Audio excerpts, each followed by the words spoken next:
இன்றைக்கி நம்ம என்ன செய்ய போகிறோம்னா சத்து மாவு செய்ய போகிறோம். அதுக்கு ஒரு 1/2 கிலோ புழுங்கரிசி எடுத்து வச்சுருக்கேன், சாப்பாட்டு அரிசி.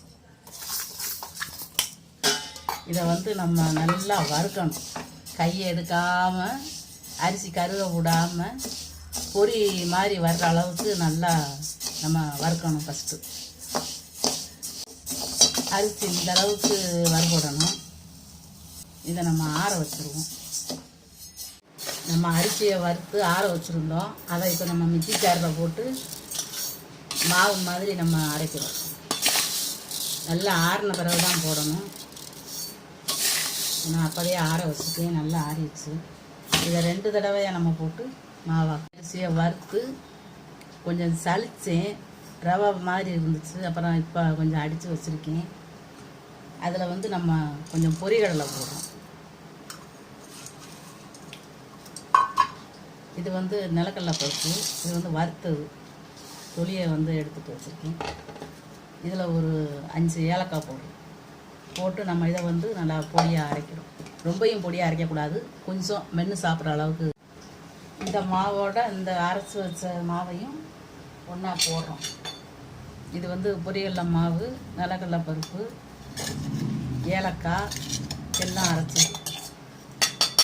மண்டை வெல்லம் ஒரு 1/2 கிலோ எடுத்து இப்படி தூள் பண்ணி வச்சுருக்கேன். இதை வந்து நம்ம காய்ச்சணும். 1 டம்ளர் தண்ணி ஊற்றுறோம்.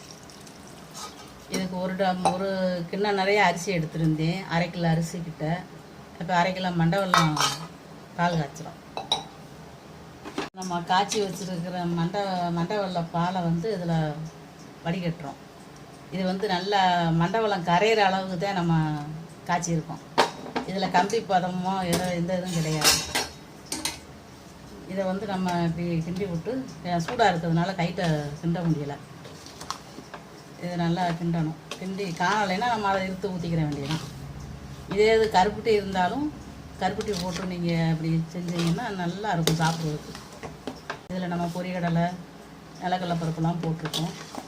வேணும்னா தேங்காய் சில்லு கூட நம்ம பொடி பொடியாக வெட்டி இதில் போடலாம். இல்லைன்னா நெய்யில் வந்து முந்திரி பருப்பு வறுத்து அதையும் போடலாம். இன்னும் கொஞ்சம் நம்ம காணலை. இது மிச்சம் காய்ச்சினதில் இருக்குது. இதை வந்து நம்ம வச்சுக்கிட்டோம், திருச்சிக்குள்ளையாவது வெளியேயாவது வச்சிட்டோம்னா நம்ம அடுத்து செய்யும்போது எதுவும் செய்யணும்னா ஊற்றிக்கலாம், கெட்டு போகாது.